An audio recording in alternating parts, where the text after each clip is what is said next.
नमस्कार। जैसा कि ज़्यादातर महान शख्सियतों के बारे में होता है, करोड़ों लोग उनके चाहने वाले होते हैं, करोड़ों लोग ऐसे होते हैं जो उनको नापसंद करते हैं। वैसा ही गांधी जी के भी साथ है, बहुत लोग उनको पसंद नहीं करते, लेकिन वो एक ऐसे इंसान हैं, एक ऐसा व्यक्तित्व हैं जो कि भारतीय जनमानस में समाये हुए हैं। आप उनको पसंद करें, नापसंद करें, लेकिन इग्नोर नहीं कर सकते, अनदेखा नहीं कर सकते आप गांधी जी को। आज का जो वीडियो है वो जॉर्ज ऑरवेल के निबंध रिफ्लेक्शंस ऑन गांधी, रिफ्लेक्शंस माने विचार होते हैं, तो गांधी जी पर उन्होंने अपने विचार व्यक्त किए हैं। चलिए देखते हैं वो क्या कहते हैं गांधी जी के बारे में। Saints should always be judged guilty until they are proved innocent. Saints संत होते हैं, शुड ऑलवेज बी जज्ड, उनको हमेशा माना जाना चाहिए, गिल्टी माने अपराधी, अंटिल जब तक के न दे आर प्रूव्ड वो साबित ना हो जाएं, इनोसेंट मासूम, यानी जब तक वो मासूम साबित ना हो जाएं तब तक उन्हें अपराधी ही माना जाना चाहिए। बट द टेस्ट्स, लेकिन परीक्षाएं, इम्तिहान, that have to be applied to them, जो उन पर लागू किए जाने हैं, उनके जो इम्तिहान लिए जाने हैं, are not of course the same in all cases,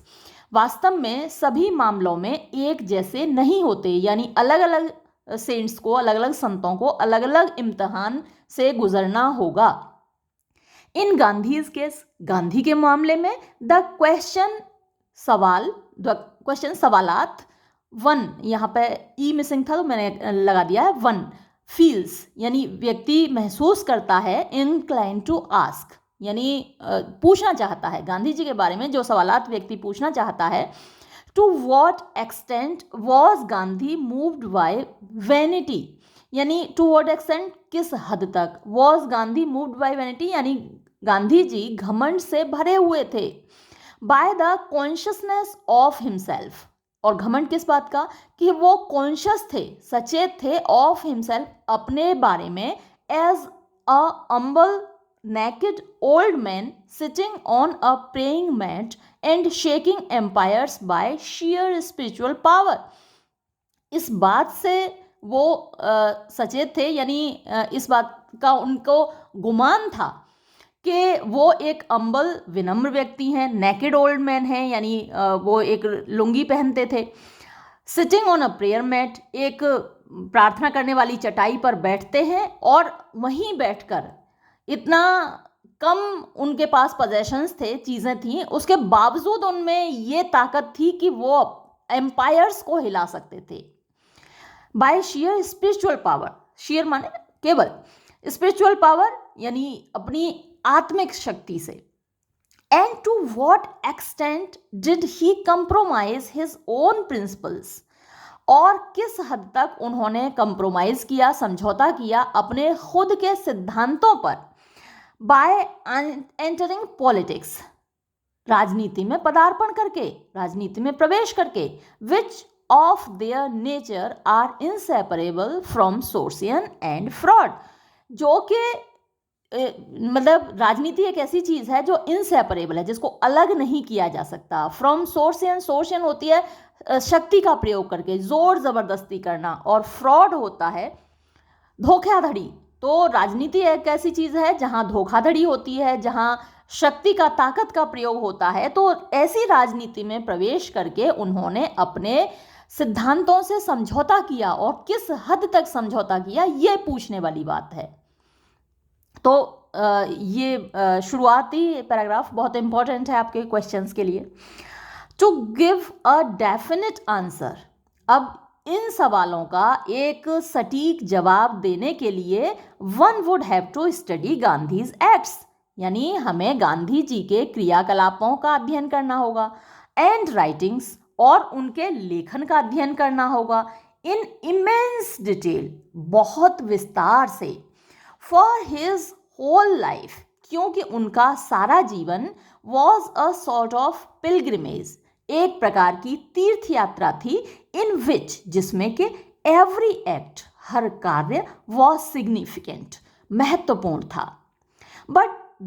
his partial autobiography, इन्होंने दिस लिख रखा था, मुझे हिज ज़्यादा सही लगा तो मैंने इसको हिज कर दिया है, लेकिन उनकी आंशिक आत्मकथा, विच एंड्स, जो कि ख़त्म हो जाती है, इन द 1920s यानी 1920 के दशक में आकर, गांधी जी की मृत्यु तो आज़ादी के बाद हुई है, लेकिन उनकी आत्मकथा 1920 के दशक पे आकर ख़त्म हो जाती है, इसलिए उसको पार्शियल ऑटोबायोग्राफी बोला है।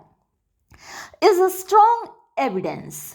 बहुत मजबूत एविडेंस है, गवाही है, इन हिज फेवर, उनके पक्ष में, ऑल द मोर, और भी ज़्यादा, बिकॉज, इसलिए, इट कवर्स, कि इसमें शामिल है, what he would have called the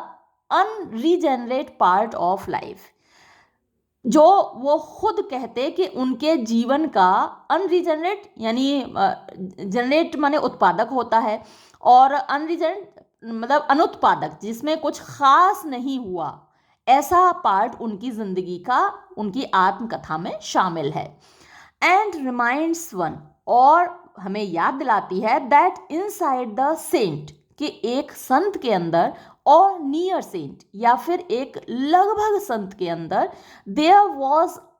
यानी था, उनके अंदर था, वो संत थे, लगभग संत थे, लेकिन उनके अंदर क्या था, अ वेरी श्यूर्ड एबल पर्सन, एक बहुत श्यूर्ड माने होशियार, चालाक होता है, एबल माने सक्षम होता है, जिसमें एबिलिटी होती है, कैपेसिटी होती है, कैपेबिलिटी होती है,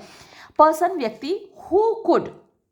इफ ही हैड चोजन, जो कि अगर चाहता तो कर सकता था, have been a brilliant success as a lawyer, an administrator, और परहैप्स इवन अ बिजनेसमैन, कि अगर वो चाहते तो एक बहुत अच्छे वकील होते, एक बहुत अच्छे प्रशासक होते, या फिर बहुत सफल बिजनेसमैन होते, यानी व्यापारी होते। तो अगर समराइज किया जाए इस पूरे पैराग्राफ को, तो जॉर्ज ऑरवेल ये कहना चाहते हैं कि गांधी जी के बारे में जो सवाल किए जाते हैं, उनके जवाब उनके लेखन में और उनके जीवन का अध्ययन करके ही दिए जा सकते हैं, और गांधी जी अगर चाहते तो वो बहुत अच्छे वकील या बहुत अच्छे बिजनेसमैन या बहुत अच्छे प्रशासक बन सकते थे, ये योग्यताएं उनके अंदर थीं, लेकिन उन्होंने ऐसा चुना नहीं, इफ ही हैड चोजन, है ना, उन्होंने दूसरा रास्ता अपनाया। एट अबाउट द टाइम, यानी उस समय, व्हेन, जब, द ऑटोबायोग्राफी फर्स्ट अपीयर्ड, आत्मकथा पहली बार प्रकाशित हुई, आई रिमेंबर, मुझे याद है, रीडिंग, मैंने पढ़ा था, इट्स ओपनिंग चैप्टर्स, इसके शुरुआती अध्यायों को, in the ill printed pages, यानी बुरी तरीके से छपे हुए कागज़ों में, ऑफ सम इंडियन न्यूज़पेपर, किसी भारतीय अखबार के, they made a good impression on me, उन चैप्टर्स को पढ़कर मेरे ऊपर अच्छा प्रभाव पड़ा, which Gandhi himself at that time did not, जो कि गांधी जी खुद उस समय मेरे ऊपर नहीं डाल सकते थे या नहीं डालते थे। The things that one associated with him, यानी जो चीज़ें उनसे जुड़ी हुई थीं उस वक्त तक, होम स्पन क्लॉथ, घर पर बुना हुआ कपड़ा, सोल फोर्सेस, आत्मिक ताकत, एंड वेजिटेरियनिज्म, और शाकाहारी, यानी ये चीज़ें गांधी जी प्रमोट करते थे, इनका उपदेश देते थे, और इनको वो खुद भी प्रैक्टिस करते थे। वह अनअपीलिंग, ये प्रभावशाली नहीं थी, यानी अपील नहीं करती थी, लोगों को भाती नहीं थी, मन को पसंद नहीं आती थी। एंड हिज मेडिवलिस्ट प्रोग्राम, और उनका मध्ययुगीन प्रोग्राम, यानी उनकी जो सोच थी या उनका जो विजन था वो मेडिवलिस्ट था, मध्ययुगीन था, वॉज ऑब्वियसली, वो ऑब्वियसली स्पष्ट है, नॉट वायबल, वायबल यानी प्रैक्टिकेबल नहीं था, फीजिबल नहीं था, in a backward starving over populated country, एक बैकवर्ड यानी पिछड़ा हुआ, स्टार्विंग भूखमरी से पीड़ित, ओवर पॉपुलेटेड ज़रूरत से ज़्यादा जनसंख्या वाले देश में। तो ये ज़रूरत से ज़्यादा जनसंख्या वाला देश बता रहे हैं भारत को, और ये निबंध लिखा गया है 1949 में। अगर जॉर्ज ऑरवेल आज लिखते तो क्या कहते, ओवर पॉपुलेटेड, आज भारत की जनसंख्या तब से तो कई गुनी हो गई है। तो गांधी जी के वो सिद्धांत जिनको वो प्रोपेगेट करते थे, वो भारत जैसे देश में प्रैक्टिकेबल नहीं थे। इट वॉज ऑल्सो एपरेंट, ये भी एपरेंट माने क्लियर, ये भी स्पष्ट था, ओबियस माने भी क्लियर होता है, एपरेंट माने भी स्पष्ट होता है, दैट के the British were making use of him, कि अंग्रेज उनका प्रयोग कर रहे थे, और थॉट या फिर वो ऐसा सोचते थे they were making use of him, कि वो उसका प्रयोग कर रहे थे, यानी गांधी जी का वो प्रयोग कर रहे थे, ऐसा या तो अंग्रेजों को लगता था या फिर वाकई में उनको यूज कर रहे थे। Strictly speaking as a nationalist he was an enemy. अगर कठोर रूप से कहा जाए तो एक राष्ट्रवादी के तौर पर वो एक दुश्मन थे। बट सिंस, लेकिन क्योंकि इन एवरी क्राइसिस, हर मुसीबत में ही वुड एक्सर्ट हिमसेल्फ, वो अपना पूरा जोर लगा देते थे टू प्रिवेंट वायलेंस, हिंसा को रोकने में, विच, जो कि from the British point of view, यानी अंग्रेजों के दृष्टिकोण से, मेंट, इसका मतलब होता था preventing any effective action whatsoever, कि कोई भी प्रभावशाली एक्शन नहीं होगा, यानी भारतीयों की तरफ से कोई भी ऐसी घटना नहीं होगी जो अंग्रेजों के लिए नुकसानदायक हो, उन पर आक्रमण नहीं होगा, क्योंकि गांधी जी हमेशा हिंसा के खिलाफ रहते थे।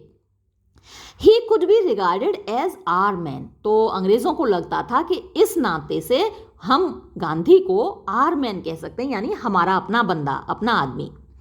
इन private this was sometimes cynically admitted, in private यानी अकेले में, दिस, ये बात, समटाइम्स, कभी कभी, सिनिकली एडमिटेड यानी झक्की तौर पर, सन के तौर पर स्वीकार कर ली जाती थी कि हाँ जी हमारा बंदा है। The attitude of the Indian millionaires, भारतीय करोड़पतियों का, वॉज सिमिलर, वैसा ही था। मिलियन 10 लाख को बोलते हैं, तो लखपतियों को आप बोल सकते हैं। Gandhi ji called upon them to repent, Gandhi ji उनसे कहते थे कि आप पश्चाताप करिए, मतलब ज़रूरत से ज़्यादा आपके पास दौलत है तो दान कीजिए, लोगों की मदद कीजिए, ये रिपेंटेंस का तरीका था।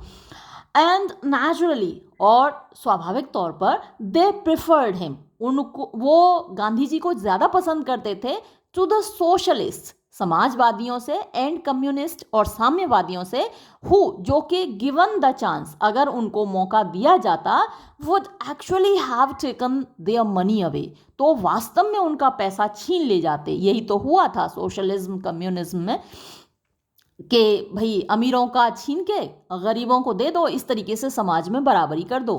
है ना। और कैपिटलिज्म में ये होता है कि भाई जिसका पैसा है वो अपने पैसे का अपने तरीके से यूज़ करे। तभी तो अमेरिका और रशिया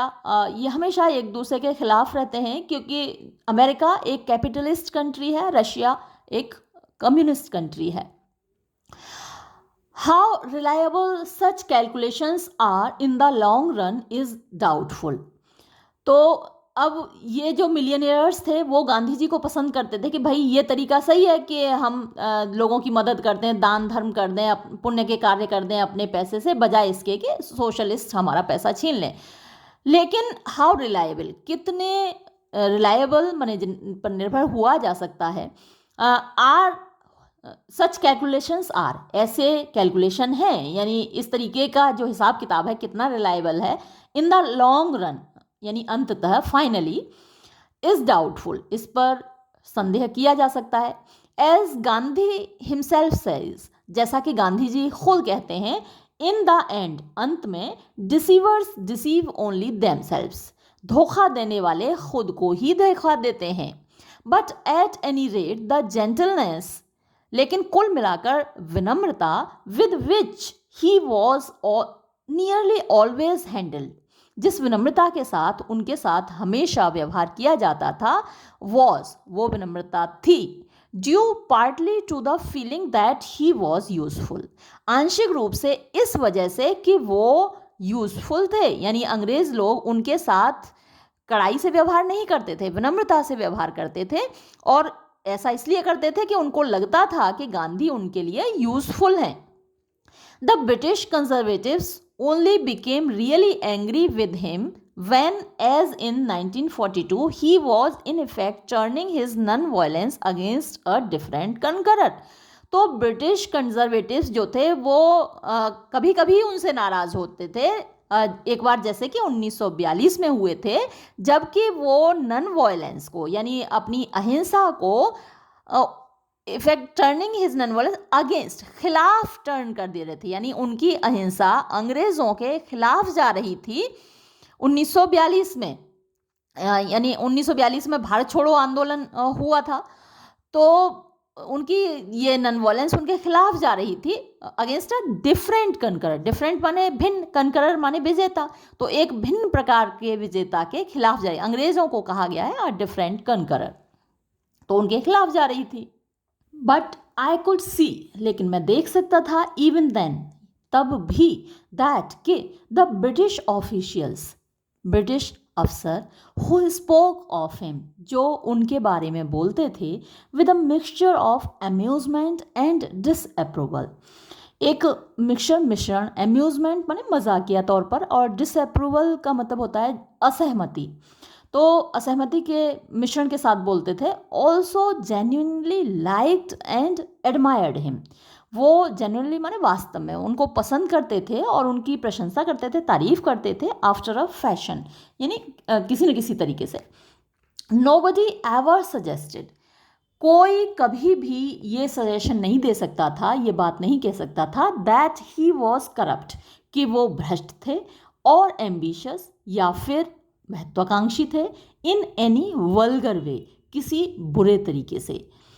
और या फिर that any thing he did, कि कोई भी काम जो वो करते थे, वॉज एक्चुएटेड बाय फियर और मैलिस, वो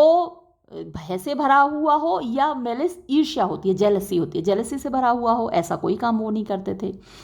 in judging a man like Gandhi, Gandhi जैसे एक व्यक्ति का मूल्यांकन करने में, वन सीम्स इंस्टिंक्टिवली, यानी व्यक्ति स्वाभाविक तौर पर क्या करता है, टू अप्लाई हाई स्टैंडर्ड्स, उच्च मानदंड लागू करता है। यानी गांधी जी जैसे व्यक्ति का जब आप इवेल्यूशन करेंगे, जज करेंगे, तो हाई स्टैंडर्ड्स, उच्च मानदंड आपको लागू करने हैं,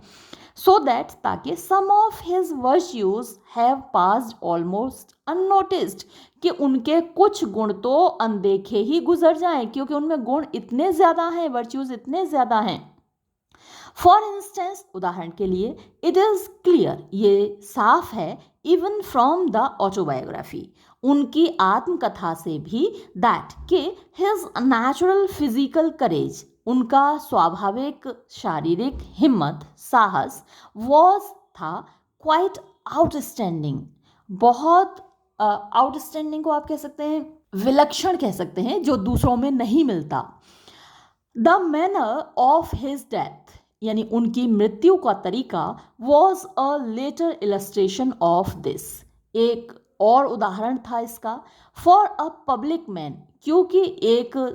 पब्लिक का आदमी, यानी एक जाना माना आदमी, हु अटैच्ड एनी वैल्यू, जो ज़रा सा भी वैल्यू करता, जो ज़रा सा भी मूल्य आंकता, ऑफ हिज ओन स्किन, यानी अपने खुद के शरीर का, would have been more adequately guarded, तो ज़्यादा सही तरीके से गार्डेड होता, यानी उनके साथ बॉडी गार्ड्स होते, उनकी सुरक्षा में, उनकी हिफाजत में लोग लगे होते। देश तब तक आज़ाद हो चुका था, वो चाहते तो पुलिस फोर्स ले सकते थे अपने साथ, लेकिन ऐसा नहीं था, वो बिल्कुल भी गार्डेड नहीं थे, कोई भी बॉडीगार्ड उनके साथ नहीं थे। तो इसका मतलब ये था कि वो अपने हिफाजत को लेकर बिल्कुल भी चिंतित नहीं थे। अगेन, पुनः, he seems to have been quite free from that maniacal suspiciousness, और ऐसा लगता है कि वो एकदम फ्री थे, एकदम मुक्त थे। वो मैनिया पागलपन होता है, मैनियाकल यानी पागलपन से भरा हुआ, सस्पिशियसनेस यानी संदेह होता है, विच, जो कि एज E.M. फोर्स्टर राइटली से, जैसा कि E.M. फोर्स्टर ने ठीक ही कहा है, इन अ पैसेज टू इंडिया, उनकी एक फेमस रचना है E.M. फोर्स्टर की, पैसेज टू इंडिया, तो वहाँ कहा है, is the besetting Indian vice, ये नाक में दम करने वाली भारतीय बुराई है। As hypocrisy is the British vice, जिससा के हिपोक्रेसी माने होता है पाखंड, यानी जो आप नहीं हैं वो आप दिखाते हैं, दया आपके अंदर बिल्कुल नहीं है और दयालु होने का आप नाटक करते हैं, तो आप हिपोक्राइट होते हैं। क्या ज़बरदस्त बात कही। देखिए, खुद भी ब्रिटिशर हैं, जॉर्ज ऑरवेल एक अंग्रेज़ हैं, हालांकि पैदा इंडिया में हुए थे, बिहार में मोतिहारी ज़िले में पैदा हुए थे, लेकिन बात कितनी साफ कहते हैं, देखिए खुद अंग्रेज हैं और अंग्रेज़ों के लिए कह रहे हैं hypocrisy is the British vice, यानी अंग्रेज़ों की बुराई, अंग्रेज़ों के अंदर जो कमी है वो हिपोक्रेसी है, बहुत पाखंड करते हैं, दिखावा बहुत करते हैं। तो और भारतीयों की क्या बुराई है, जो ये आपसे मल्टीपल चॉइस क्वेश्चंस में पूछा जा सकता है या very short answer type questions में भी पूछा जा सकता है। तो भारतीयों की क्या बुराई बताई, दैट मैनियकल सस्पिशियसनेस, यानी बहुत ज़्यादा शक करते हैं, सस्पिशन बहुत ज़्यादा होता है, पागलपन की हद तक शक करते हैं। और हिपोक्रेसी अंग्रेज़ों का दुर्गुण उन्होंने बताई। ऑल्दो, हालांकि, नो डाउट, निस्संदेह, ही वॉज श्यूड एनफ, वो काफ़ी होशियार थे, इन डिटेक्टिंग, कि वो पता लगा लेते थे, डिसऑनेस्टी, बेईमानी का। He seems wherever possible to have believed,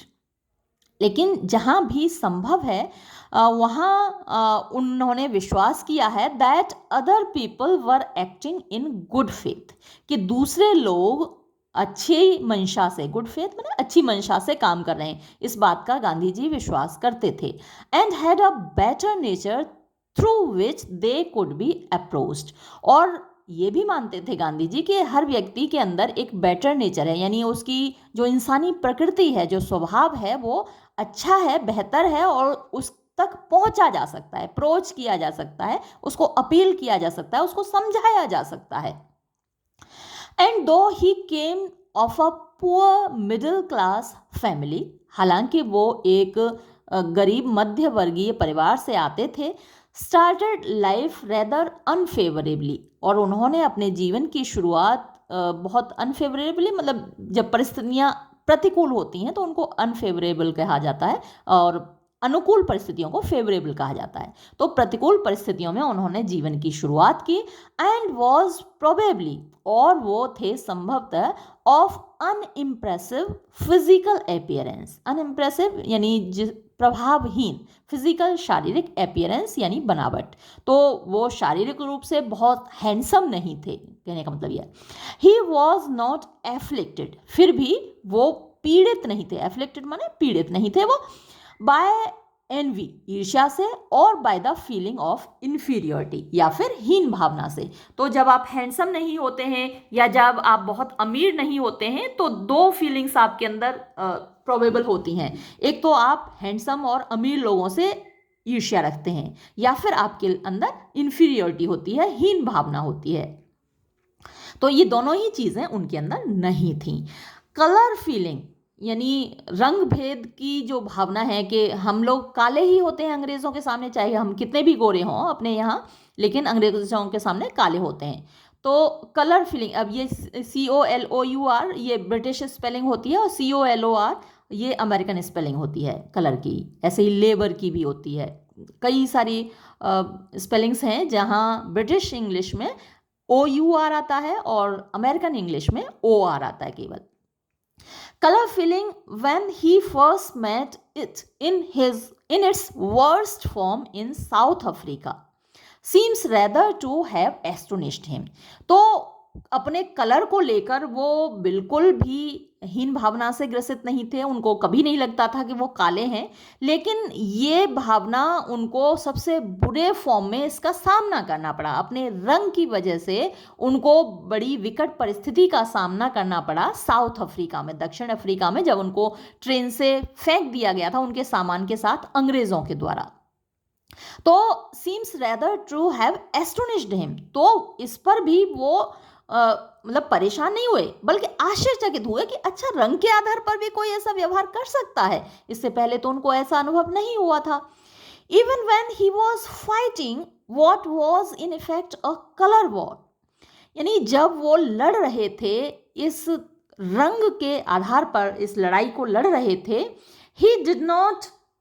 think of people in terms of race और स्टेटस, उस वक्त भी वो लोगों के बारे में नहीं सोच रहे थे रेस के आधार पर या स्टेटस के आधार पर, यानी स्टेटस होता है सामाजिक स्थिति आपकी,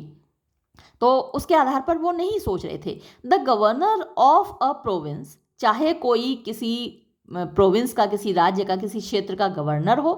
अ कॉटन मिलियनेयर, या फिर रुई का व्यापार करने वाला लखपति हो, अ हाफ स्टार्व द्रविडियन कुली, या फिर आधा पेट भूखा रहने वाला द्रविडियन कुली हो, अ ब्रिटिश प्राइवेट सोल्जर या फिर एक अंग्रेज प्राइवेट सोल्जर हो, were all equally human beings, वो समान रूप से इंसान थे। टू बी अप्रोच्ड यानी उन तक पहुंचा जाना है, in much the same way, लगभग एक ही तरीके से, यानी लोगों से बातचीत करनी है या मिलना जुलना है, उनसे संबंध रखना है एक ही तरीके से, चाहे कोई अमीर हो चाहे गरीब हो। It is noticeable that even in the worst possible circumstances, it is noticeable, ये देखने वाली बात है, दैट के even in the worst possible circumstances, यानी सबसे बुरी, संभवतः सबसे बुरी परिस्थितियों में भी, एज इन साउथ अफ्रीका, जैसा कि दक्षिण अफ्रीका में, when he was making himself unpopular, जब वो अपने आप को अलोकप्रिय बना रहे थे, as the champion of the Indian community, यानी भारतीय समुदाय के चैंपियन के तौर पर, he did not lack European friends, तो उस वक्त भी उनके यूरोपियन दोस्तों की कमी नहीं थी। Written in short lengths of for newspaper serialisation, यानी the autobiography is not a literary masterpiece, तो जो आत्मकथा है गांधी जी की, वो न्यूज़पेपर के लिए लिखी गई थी, यानी छोटे छोटे उसके पार्ट्स सीरियलाइजेशन न्यूज़पेपर में सीरियल के तौर पर प्रकाशित होने थे क्रमशः। But it is the more impressive, लेकिन ये ज़्यादा प्रभावशाली है, because of the common placeness of much of its material, यानी ये लिटरेरी मास्टरपीस तो नहीं है, लिटरेरी माने साहित्यिक, मास्टरपीस होती है श्रेष्ठ कृति, तो वो तो नहीं कहा जा सकता, लेकिन ये प्रभावशाली इसलिए है क्योंकि ये सामान्य है, common placeness of much of its material, इसका जो मटेरियल है, जो विषय वस्तु है इसकी, वो ये सामान्य है, यानी हम लोगों के समझने के लायक है। It is well to be reminded that Gandhi started out with the normal ambitions of a young Indian student. ये हमें याद रखना है कि गांधी जी ने शुरुआत की थी एक सामान्य भारतीय विद्यार्थी की तरह, वही एम्बिशंस थी जो एक सामान्य भारतीय विद्यार्थी की होती है, पढ़ना है, लिखना है, नौकरी करनी है, पैसे कमाने हैं, घर बसाना है, वही नॉर्मल होता है। And only adopted his extremist opinions, और उन्होंने ये जो अपनी अतिवादी विचार हैं ये अडॉप्ट किए, ये अपनाए, बाय डिग्रीज यानी धीरे धीरे, एंड इन सम केसेस, और कुछ केसेस में रेदर अनविलिंगली यानी अनमने ढंग से, न चाहते हुए भी अपनाए। देयर वॉज अ टाइम, एक वक्त था, it is interesting to learn, यानी ये जानना बड़ा रोचक है, व्हेन ही वोर अ टॉप हैट, जब वो टॉप हैट यानी जैसे अंग्रेज टोप लगाते हैं वैसा टोप वो भी लगाते थे। टुक डांसिंग लेसन्स, उन्होंने नाचना भी सीखा था। Studied French and Latin, French और लैटिन भाषाएं सीखी थी। Went up the Eiffel tower, Eiffel tower के ऊपर चढ़े थे। And even try to learn the violin, और उन्होंने वायलिन बजाना सीखने की भी कोशिश की थी। ऑल दिस वॉज, ये सारी चीज़ें थीं, the idea of assimilating European civilization, यानी यूरोप की सभ्यता को आत्मसात करने की कोशिश थी ये, एज थॉरोली एज पॉसिबल, यानी जितना ज़्यादा, जितना पूर्णता के साथ यूरोप की सभ्यता को अपनाया जा सके, आत्मसात किया जा सके, उतना उन्होंने करने की कोशिश की। He was not one of those saints, वो उन संतों में से एक नहीं थे, who are marked out by their phenomenal piety, जो कि मार्क्ड बाय, जिनको पहचाना जा सकता है, by their phenomenal piety, phenomenal होती है असाधारण, पाइटी पवित्रता, फ्रॉम चाइल्डहुड ऑनवर्ड्स, यानी बचपन से ही, तो कुछ बाल ब्रह्मचारी होते हैं तो बचपन से ही पवित्र होते हैं, तो वैसा नहीं था इनके साथ। Not one of the other kind, और ना ही वो दूसरे प्रकार के संत थे, हु फॉरसेक, जो कि छोड़ देते हैं, द वर्ल्ड, संसार को, आफ्टर सेंसेशनल डिवॉचरीज, यानी अपनी इंद्रियों का पूरा भोग करके, खूब विलासितापूर्ण जीवन जी के, खूब दारू पी के, खूब जुआ खेल के, खूब मज़े लेके इस जिंदगी के, फिर इस संसार को छोड़ देते हैं कि भाई अब हम बैरागी हो गए, अब हमें बैराग हो गया। ही मेक्स फुल कन्फेशन, वो पूरा कन्फेशन करते हैं, पूरी तरीके से स्वीकार करते हैं of the misdeeds of his youth, अपनी युवावस्था में जो उन्होंने गलतियां की। बट इन फैक्ट, लेकिन वास्तव में, there is not much to confess, स्वीकार करने के लिए ज्यादा कुछ नहीं है।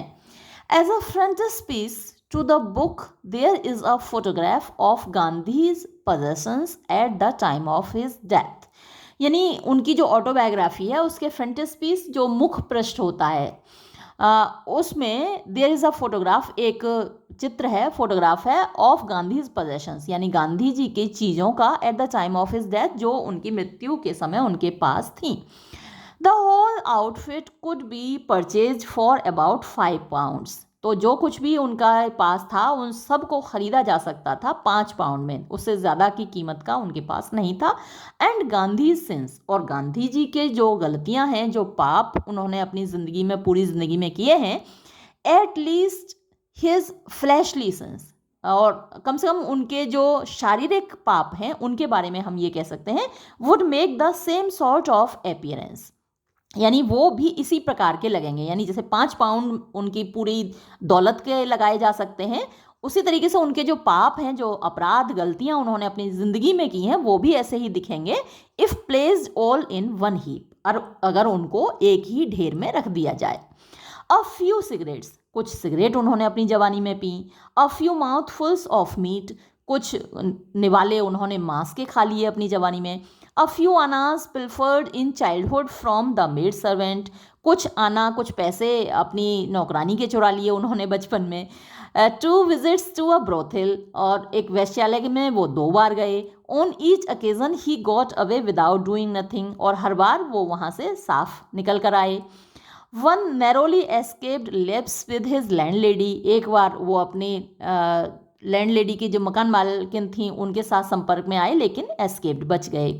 इन प्लाईमाउथ, प्लाईमाउथ में वन आउटबर्स्ट ऑफ टेम्पर, एक बार उनको बड़ा गुस्सा आया, वो भड़क गए। That is about the whole collection, तो कुल मिलाकर इतने से उनके अपराध हैं पूरी जिंदगी के। ऑलमोस्ट फ्रॉम चाइल्डहुड ऑनवर्ड्स, लगभग बचपन से ही लेकर, ही हैड अ डीप अर्नेस्टनेस, उनके अंदर एक गहरी निष्ठा थी। एन एटीट्यूड, एक ऐसा व्यवहार, एथिकल, जो कि नैतिक था, रेदर देन रिलीजियस, बजाय धार्मिक के। बट लेकिन until he was about 30, जब तक कि वो 30 साल के नहीं हुए, no very definite sense of direction, उनमें कोई डायरेक्शन का सेंस नहीं था, मतलब दिशाहीन थे। उनको अपनी दिशा नहीं मालूम थी कि आखिर क्या करना है, कहाँ जाना है, जैसा कि अक्सर होता ही है, हमारी दिशा निश्चित नहीं होती है। His first entry into anything describable as public life was made by way of vegetarianism. तो उनकी पहली एंट्री, उनका पहला प्रवेश, जिसको कि हम डेस्क्राइबेबल, वर्णन के लायक है पब्लिक लाइफ में कह सकते हैं, वो उनके शाकाहारीवाद से शुरू हुआ। Underneath his less ordinary qualities, one feels all the time the solid middle class businessman. यानी उनकी जो सामान्य क्वालिटीज़ हैं, जो उनकी सामान्य विशेषताएं हैं, उनके अंडरनीथ, यानी उनके अंदर छिपी हुई, वन फील्स, व्यक्ति महसूस करता है, ऑल द टाइम, हर समय, the solid middle class businessman, कि एक ठोस मध्य वर्गीय व्यापारी छिपा हुआ है उनके अंदर। हु वर हिज एंसेस्टर्स, जो कि उनके पूर्वज हुआ करते थे, क्योंकि ये एक ऐसे वर्ग से आते हैं, बनिए थे, तो बनियों के खानदान से आते हैं, तो एक बनिया, एक व्यापारी उनके अंदर छुपा हुआ हमेशा दिखाई देता है। One feels that even after he had abandoned personal ambition, तो हम महसूस ये करते हैं कि जब उन्होंने व्यक्तिगत महत्वाकांक्षा को छोड़ दिया, अबेंडन माने छोड़ना, he must have been resourceful, तब भी वो रिसोर्सफुल, ये वर्ड पहले भी कई बार आ चुका है, यानी जो समस्याओं का समाधान खोज लेते हैं, या फिर साधन संपन्न उनको कहा जाता है, तो वो साधन संपन्न थे। एनर्जेटिक लॉयर, वो एक ऊर्जा से भरे हुए वकील थे। And a hard headed political organiser, और वो एक मजबूत दिमाग वाले राजनीतिक ऑर्गेनाइजर थे, यानी लोगों को संगठित कर सकते थे। केयरफुल, जो बड़े सजग थे। इन कीपिंग डाउन एक्सपेंसेस, यानी खर्चे कम रखने में। एन एड्रोइट हैंडलर, एड्रोइट माने कुशल, हैंडलर माने संचालक। ऑफ कमेटीज, कमेटियों के, समितियों के। एंड एन इनडेफेटिगेबल, डिफेटिगेबल होता है जो कि मतलब थक नहीं सकता, इनडिफेटिगेबल। तो ऐसे व्यक्ति थे जो थकते नहीं थे। चेजर ऑफ सब्सक्रिप्शन, चेज माने पीछा करना होता है, सब्सक्रिप्शन चंदा होता है, तो कहीं से भी चंदा मांग लाते थे, थकते नहीं थे चंदा मांगते मांगते। तो ये सारी क्वालिटीज उनके अंदर थी। हिज कैरेक्टर वॉज, उनका चरित्र था, एन एक्स्ट्रा ऑर्डिनरी, यानी असामान्य रूप से मिक्स्ड वन, मिला हुआ। बट लेकिन there was almost nothing in it, लेकिन इसमें लगभग ऐसा कुछ भी नहीं था that you can put your finger on, कि आप उस पर अपनी उंगली रख सकें, एंड कॉल बैड, और उसको बुरा कह सकें। एंड आई बिलीव, और मेरा विश्वास है, that even Gandhi's worst enemies, कि गांधी जी के बुरे से बुरे, सबसे बुरे शत्रु भी वुड एडमिट, ये स्वीकार करेंगे, दैट के ही वॉज, वो थे, एन इंटरेस्टिंग, एक रोचक, एंड अनयूजुअल, और असामान्य मैन, व्यक्ति, हु एनरिच्ड, जिन्होंने समृद्ध बनाया, द वर्ल्ड, संसार को, सिंपली बाय बीइंग अलाइव, केवल इसमें जिंदा रहकर। वेदर, चाहे he was also a lovable man, यानी कि वो एक प्रिय व्यक्ति भी थे। And whether his teachings can have much for those who do not accept the religious beliefs, या फिर उनकी शिक्षाएं यूजफुल हैं उन लोगों के लिए जो कि धार्मिक विश्वासों को स्वीकार नहीं करते, on which they are founded, जिन पर कि वो आधारित हैं, यानी उनकी जो शिक्षाएं हैं धर्म पर आधारित हैं। I have never felt fully certain, इस बात से मैं पूरी तरह आश्वस्त कभी नहीं हुआ, यानी कि वो लोग उनसे प्यार कर सकते हैं या फिर उनकी शिक्षाओं को स्वीकार कर सकते हैं, ये मैं पूरी सर्टेनिटी के साथ, निश्चितता के साथ नहीं कह सकता। लेकिन उन्होंने संसार को समृद्ध बनाया है, ये बात जॉर्ज ऑरवेल मानते हैं। ऑफ लेट ईयर्स, हाल के वर्षों में, it has been the fashion, ये फैशन चल पड़ा है, to talk about Gandhi, Gandhi ji के बारे में बात करना, एज दो, जैसे कि he were not only sympathetic, न केवल उनके अंदर सहानुभूति थी, to the western left wing movement, पाश्चात्य लेफ्ट विंग होता है वामपंथी आंदोलनों के प्रति न केवल उनकी सहानुभूति थी, but were integrally part of it, बल्कि वो उसका अभिन्न अंग भी थे। अनार्किस्ट एंड पैसिफिस्ट, अनार्किस्ट होते हैं जो कि कोई भी सरकार नहीं होनी चाहिए इस पक्ष में होते हैं, हम उसको अराजकतावाद कहते हैं। तो अराजकतावादी और पैसिफिस्ट होते हैं शांतिवादी, यानी युद्ध के खिलाफ शांतिवादी, युद्ध विरोधी। तो इन पर्टिकुलर खास तौर पर हैव क्लेम्ड, उन्होंने ये दावा किया है, हिम फॉर देयर ओन, कि वो तो हमारे अपने ही बंदे हैं, यानी अराजकतावादियों के और युद्ध विरोधियों के वो अपने हैं, सगे हैं। Noticing only that he was oppose to centralism and state violence, ये देखते हुए कि गांधी जी खिलाफ थे सेंट्रलिज्म, यानी केंद्रीयतावाद, यानी सारी शक्तियां एक सेंटर में केंद्रित हों, इसके खिलाफ थे। एंड स्टेट वायलेंस, और जो सरकारी हिंसा है उसके खिलाफ थे। And ignoring the other worldly anti humanist tendency of his doctrines, तो यहाँ पर सेलेक्टिव तौर पर गांधी जी को वो लोग ले लेते हैं और इग्नोर करते हैं, अनदेखा करते हैं द अदर वर्ल्डली, यानी उनके जो पारलौकिक विचार थे, और एंटी ह्यूमनिस्ट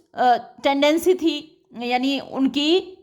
मानवतावाद के विरोध में उनकी टेंडेंसी थी, ऑफ हिज डॉक्ट्रिन्स, यानी उनके जो सिद्धांत थे, गांधी जी के जो सिद्धांत थे वो थोड़े से मानवतावाद के खिलाफ थे। तो इन चीज़ों को वो लोग इग्नोर कर देते हैं। But one should, I think, realize, लेकिन मुझे लगता है कि व्यक्ति को महसूस करना चाहिए दैट गांधी जी टीचिंग्स, कि गांधी जी की शिक्षाएं can not be squared with, square with का मतलब आप कह सकते हैं कंबाइन,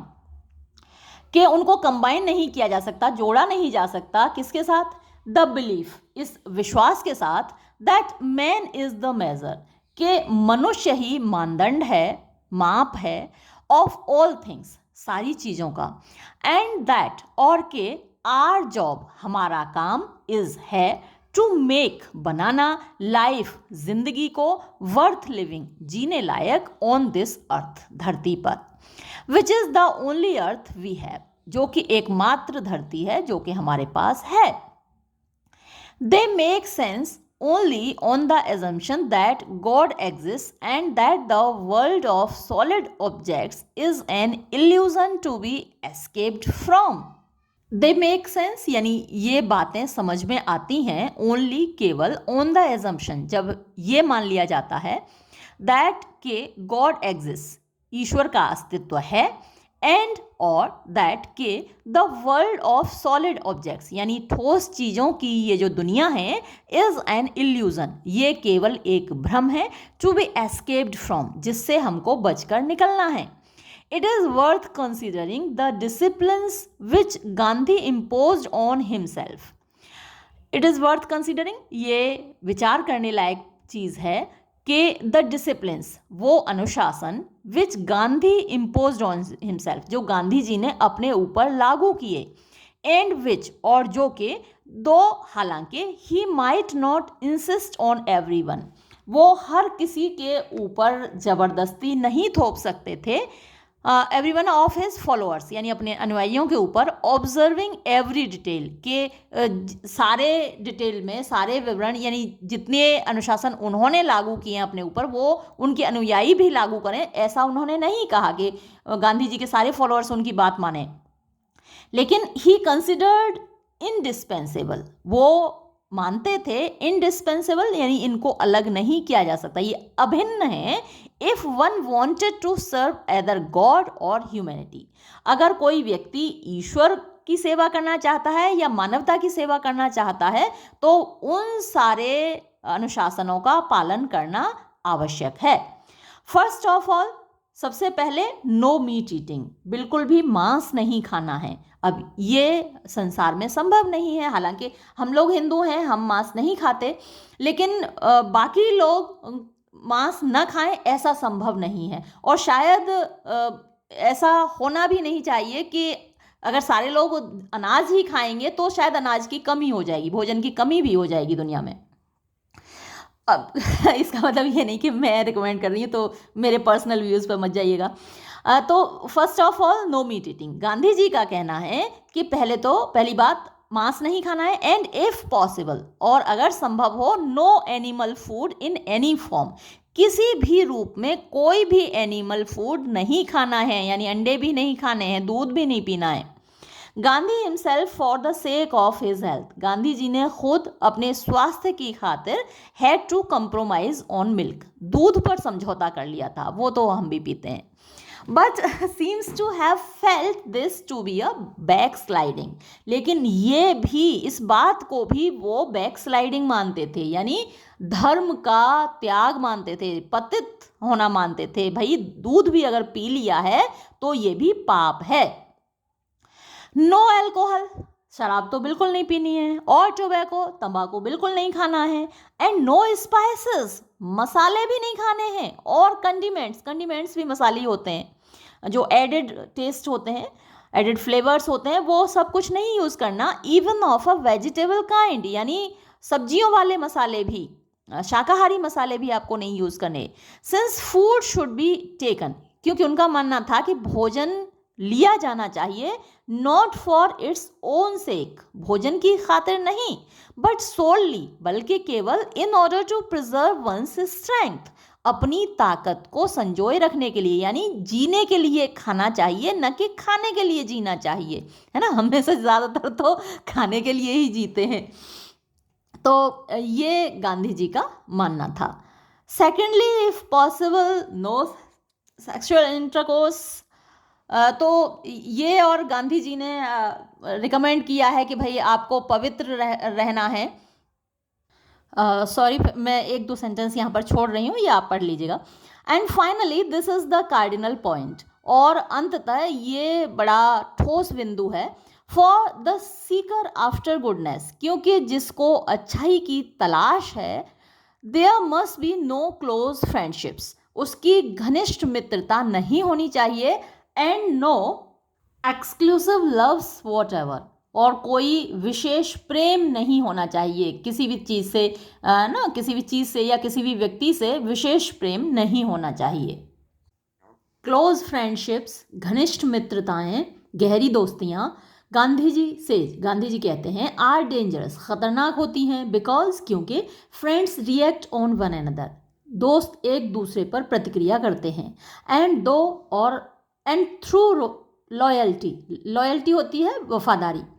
और वफादारी के माध्यम से टू अ फ्रेंड, एक दोस्त के प्रति, one can be led into wrongdoing, एक व्यक्ति गलती कर सकता है ना। दोस्त लोगों की खातिर कभी कभी अपराध हो जाते हैं, एक से लड़ाई हो गई, बाकी लोग उसमें शामिल हो गए और अपराध कर दिया।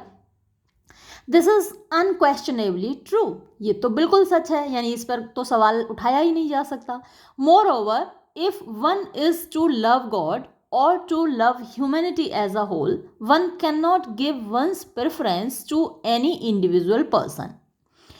Moreover, इसके अलावा, if one is to love God, यदि किसी व्यक्ति को ईश्वर से प्रेम करना है, और to love humanity as a whole, या फिर पूरी मानव जाति से प्यार करना है, one cannot give one's preference, तो कोई व्यक्ति अपनी प्रेफरेंस नहीं दे सकता, यानी ज़्यादा पसंद नहीं कर सकता, to any individual person, किसी एक व्यक्ति को।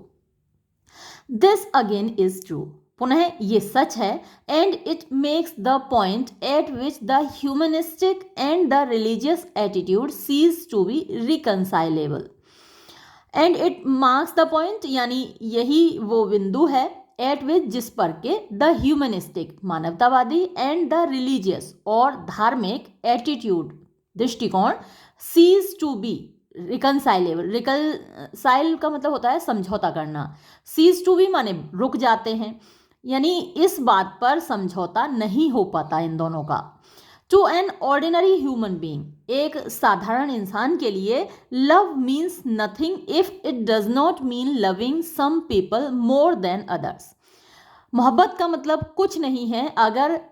किसी एक व्यक्ति को या कुछ व्यक्तियों को दूसरों से ज़्यादा मोहब्बत करना नहीं है, यानी हम अगर अपने बेटे से प्यार करते हैं तो दूसरे के बेटों से कम प्यार करेंगे, है ना, उनको कम पसंद करेंगे, तो मोहब्बत का तो यही मतलब होता है, सबको समान प्यार तो नहीं कर सकते हम। The autobiography leaves it uncertain, आत्मकथा में ये अनिश्चित है, वेदर, कि क्या गांधी जी ने व्यवहार किया था, इन एन इनकंसिडरेट वे, यानी निर्दयता से, to his wife and children, अपने बीवी बच्चों से, बट एट एनी रेट, लेकिन कुल मिलाकर, इट मेक्स क्लियर, ये साफ है, दैट ऑन 3 occasions, कि 3 अवसरों पर, he was willing to let his wife और अ चाइल्ड डाई, वो इसके लिए तैयार थे कि चाहे उनके बीवी बच्चे मर जाएं, rather than administer the animal food prescribed by the doctor, बजाय जानवरों का भोजन देने के जो कि डॉक्टर ने उनको देने से कहा था, यानी बच्चे या बीवी बीमार हुए उनके, और डॉक्टर ने एनिमल फूड प्रेस्क्राइब किया कि भाई ये खिलाओ, तो गांधी जी इस बात के लिए तैयार थे चाहे उनकी बीवी बच्चे मर जाएं, लेकिन ये फूड नहीं खिलाएंगे वो। It is true that the threatened death never actually occurred, ये तो सच है कि जो मरने की गुंजाइश थी या मरने की संभावना थी वो तो नहीं हुई, यानी उनके बीवी बच्चे मरे नहीं इस वजह से। And also that Gandhi with one gathers a good deal of moral pressure in the opposite direction, always gave the patient the choice of staying alive at the price of committing a sin, यानी गांधी जी इसके विपरीत, जब उनके ऊपर pressure था, नैतिक दबाव था, तो हमेशा पेशेंट को, मरीजों को ये चॉइस देते थे कि वो चाहें तो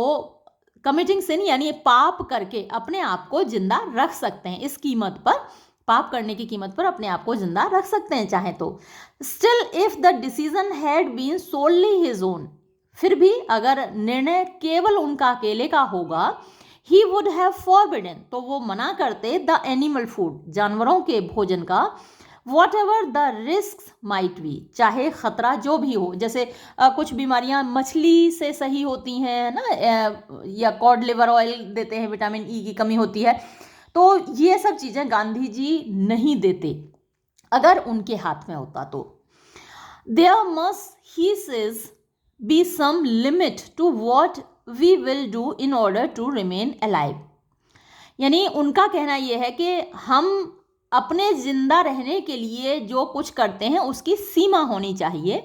and the limit is well on this side of chicken broth, और जो सीमा है वो चिकन ब्रोथ की साइड है, यानी जो चिकन सूप होता है,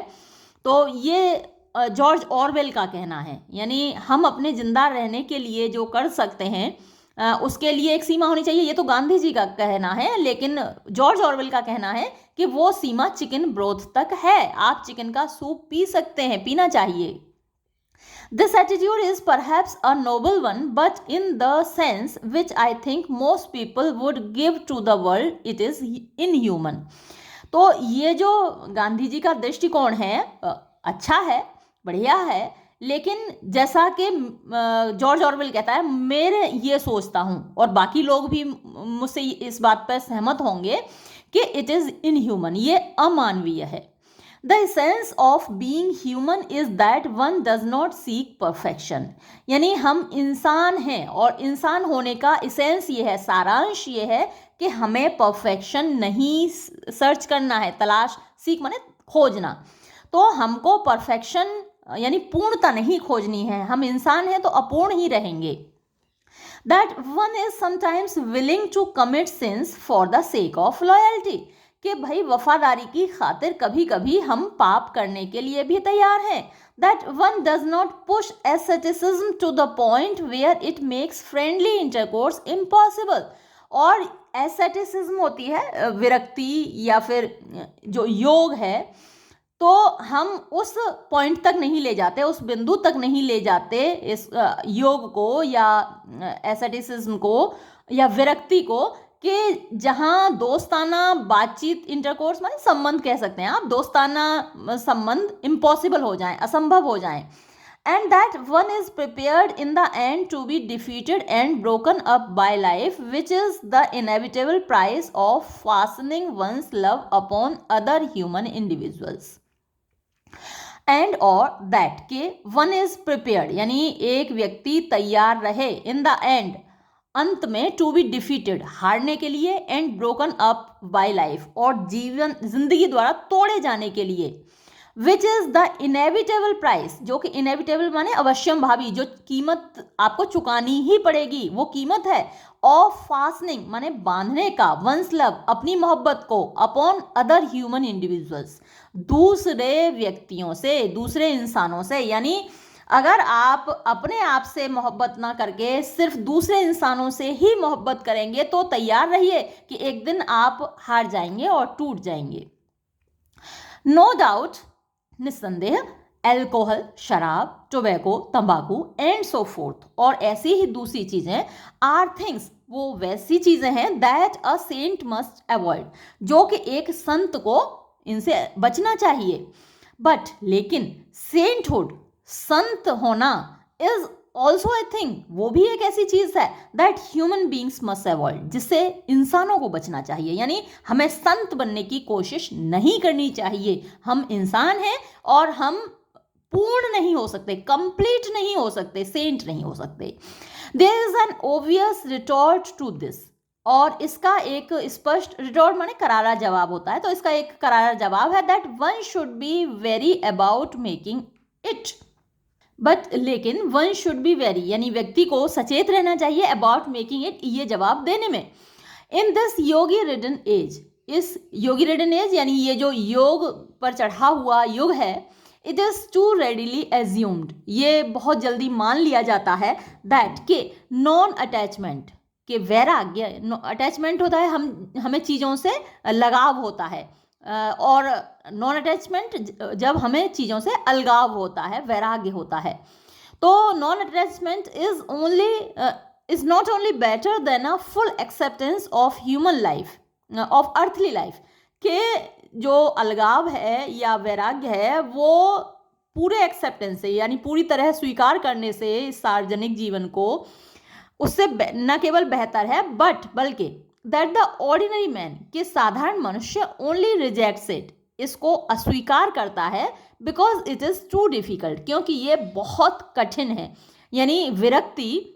चीज़ों से अटैचमेंट न करना, इस दुनिया से अटैचमेंट ना रखना बहुत मुश्किल है, इसलिए साधारण लोग ऐसा नहीं करते। इन अदर वर्ड्स, दूसरे शब्दों में, that the average human being is a failed saint, हम ये कह सकते हैं कि जो आम इंसान है वो एक असफल संत है। यानी हम कोशिश भी करें तो हम ऐसा नहीं कर पाते, इसलिए हम असफल संत हैं। इट इज डाउटफुल, ये संदेहपूर्ण है, वेदर कि क्या दिस इज ट्रू, ये सच है। मैनी पीपल, बहुत सारे लोग, जेन्युइनली, वास्तव में, do not wish to be saints, यानी संत बनने की इच्छा नहीं रखते। एंड इट इज़ प्रोबेबल, और ये संभव है, दैट सम, कि कुछ, हु अचीव और एस्पायर टू सेंटहुड, यानी संत प्रकृति को प्राप्त कर लेते हैं या संत बन जाते हैं, हैव नेवर फेल्ट, उन्होंने कभी महसूस नहीं किया, मच टेम्पटेशन, ज़्यादा आकर्षण, टू बी ह्यूमन बींग्स, इंसान बनने का, यानी उनमें इंसान बनने की कभी इच्छा थी ही नहीं। If one could follow it to its psychological roots, अगर हम इसके मनोवैज्ञानिक जड़ों तक जाएं, वन वुड, आई बिलीव, तो फिर मेरा विश्वास है कि व्यक्ति को find that the main motive for non attachment is a desire to escape from the pain of living,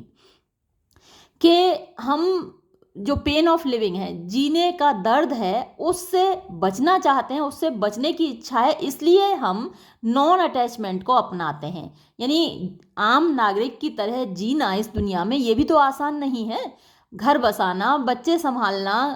और जिम्मेदारियां उठाना, वो अपने आप में बड़ा पेनफुल है, तो उससे बचना चाहते हैं लोग, इसलिए नॉन अटैचमेंट को अपनाते हैं, इसलिए संत बन जाते हैं, दुनियादारी को छोड़ देते हैं, विरक्त हो जाते हैं। And above all from love, तो यानी जितने भी प्रेम संबंध हैं, चाहे पत्नी हो, बच्चे हों, उन सब की का बोझ उठाना वो बड़ा हार्ड वर्क है, बड़ा मुश्किल है। But it is not necessary here to argue whether the other worldly or the humanistic ideal is higher. तो लेकिन ये कहना इट इज़ नॉट नेसेसरी, यहाँ आवश्यक नहीं है टू आर्ग्यू, तर्क करना, वेदर के क्या, द अदर वर्ल्डली यानी पारलौकिक और द ह्यूमनिस्टिक आइडियल, या फिर जो मानवतावादी आदर्श है, हायर है, कौन सा इनमें से ऊंचा है। The point is that they are incompatible, हमारा विचार बिंदु ये है कि ये इनकम्पैटिबल हैं, यानी एक दूसरे से मेल नहीं खाते हैं, दोनों साथ साथ नहीं चल सकते। One must choose between God and man, यानी हमें ईश्वर और इंसान में से एक को तो चुनना ही पड़ेगा। And all radicals and progressives, और जितने भी क्रांतिकारी हैं या प्रगतिवादी हैं, from the mildest liberal to the most extreme anarchist, चाहे जो हल्के फुल्के लिबरल हैं यानी उदारवादी हैं, या फिर बहुत ज़्यादा अतिवादी अनार्किस्ट हैं, have in effect chosen man, वास्तव में उन सब ने मनुष्य को चुना है। यानी जो अराजकतावादी हैं वो भी मनुष्य को चुने हुए हैं कि मनुष्य ही सर्वोपरि है। हाउएवर, लेकिन गांधीज पैसिफिज्म, गांधी जी का शांतिवाद, कैन बी सेपरेटेड, अलग किया जा सकता है, टू सम एक्सटेंट, कुछ हद तक, फ्रॉम हिज अदर टीचिंग्स, उनकी दूसरी शिक्षाओं से। इट्स मोटिव वॉज रिलीजियस, इसका इरादा धार्मिक था, but he claimed also for it that it was a definitive technique, लेकिन वो ये दावा भी करते थे कि ये एक निश्चित तकनीक है, अ मेथड, एक तरीका है, capable of producing desired political results, यानी कैपेबल जो जिसमें क्षमता है, ऑफ प्रोड्यूसिंग पैदा करने की, डिजायर्ड यानी इच्छित, पॉलिटिकल राजनीतिक, रिजल्ट्स माने परिणाम, यानी आप जो चाहें वो राजनीतिक परिणाम भी इसके माध्यम से ला सकते हैं। गांधीज एटीट्यूड, गांधी जी का दृष्टिकोण, was not that of most western pacifist, जो ज़्यादातर पाश्चात्य शांतिवादी हैं उनके जैसा नहीं था। Satyagraha first evolve in South Africa, तो सत्याग्रह उन्होंने जो सबसे पहले शुरू किया, दक्षिण अफ्रीका में शुरू किया, was a sort of non violent warfare. ये एक प्रकार का अहिंसावादी हथियार था। वॉरफेयर मतलब कि युद्ध लड़ने की कला थी। A way of defeating the enemy, एक तरीका था दुश्मन को हराने का, विदाउट हर्टिंग हिम, बिना उसको चोट पहुंचाए, एंड विदाउट फीलिंग और अराउजिंग हेट्रेड, और बिना नफरत खुद महसूस किए और बिना नफरत सामने वाले के दिल में जगाए।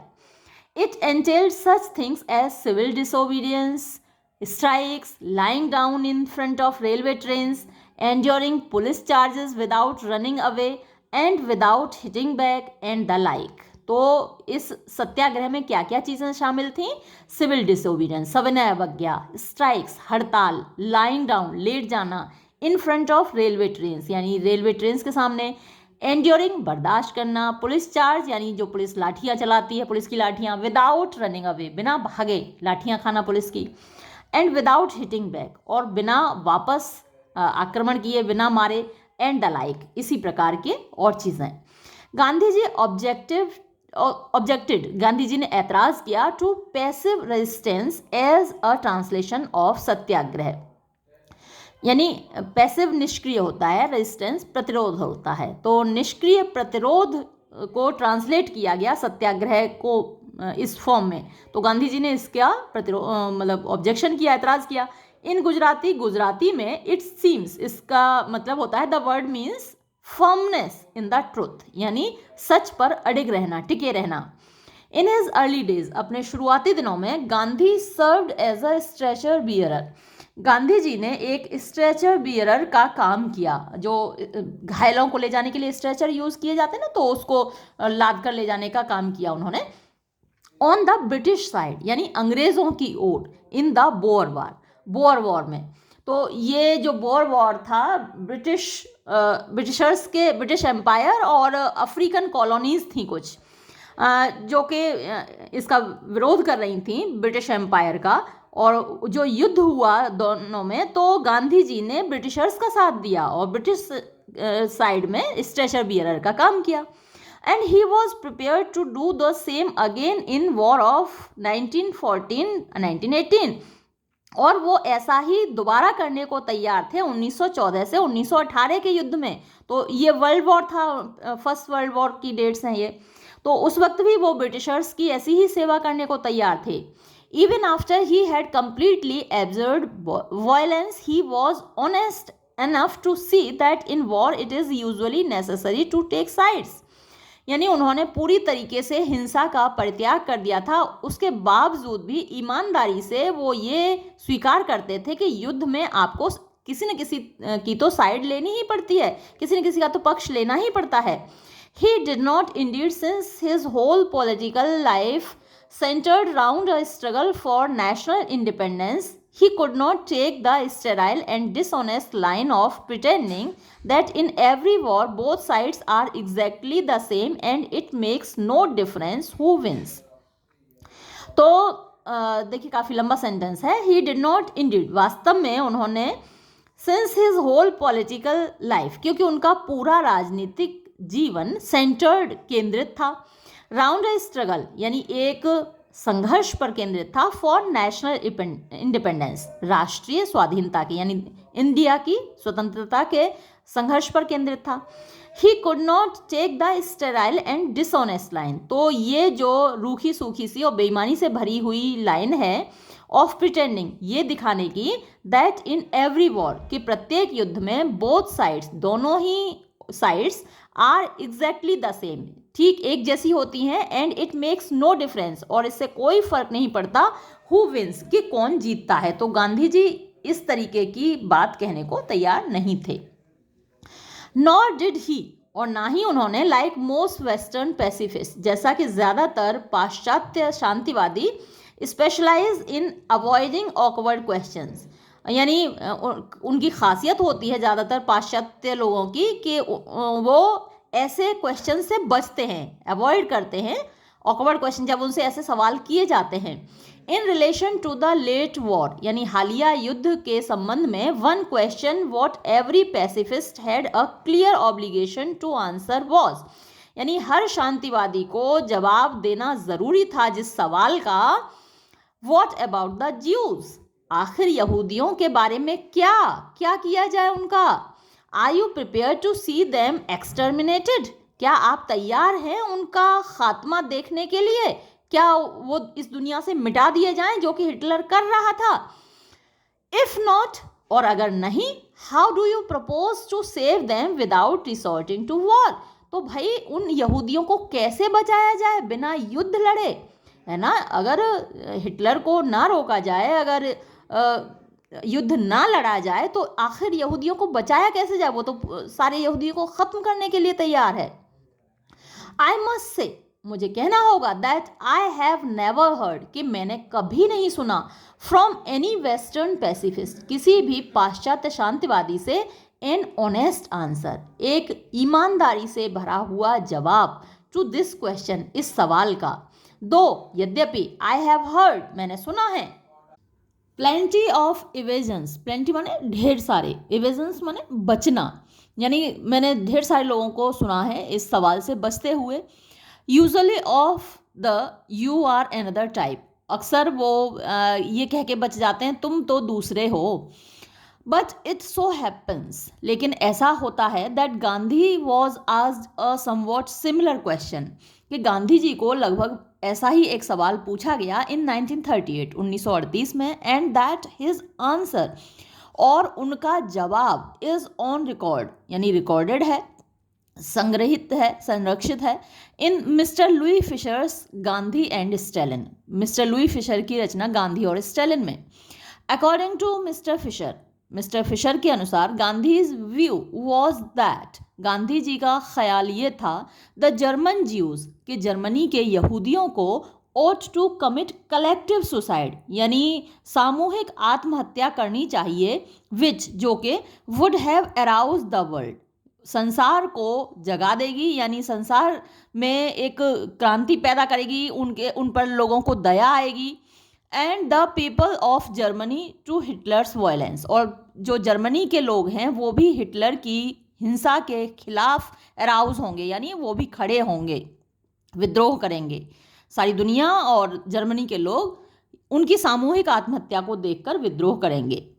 After the war he justified himself, युद्ध के बाद उन्होंने अपने आप को जस्टिफाई किया, सही साबित करने की कोशिश की, मतलब सफाई दी। The Jews had been killed anyway, Jews तो मरे ही थे किसी न किसी तरीके से,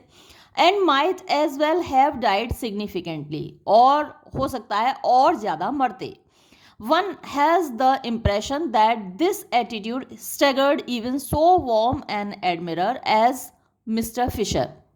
अब हमको ये लगता है कि गांधी जी का ये जवाब सुनकर मिस्टर फिशर, जो कि गांधी जी के बहुत बड़े प्रशंसक थे, वो भी थोड़ा सा लड़खड़ा गए होंगे, अचकचा गए होंगे। But Gandhi was merely being honest, लेकिन गांधी ऐसा कहते हुए सिर्फ ईमानदारी ही बरत रहे थे।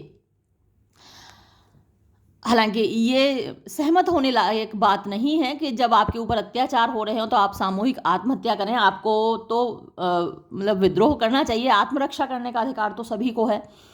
If you are not prepare to take life, अगर आप जिंदगी लेने को तैयार नहीं हो, you must often be prepared for lives to be lost in some other वे,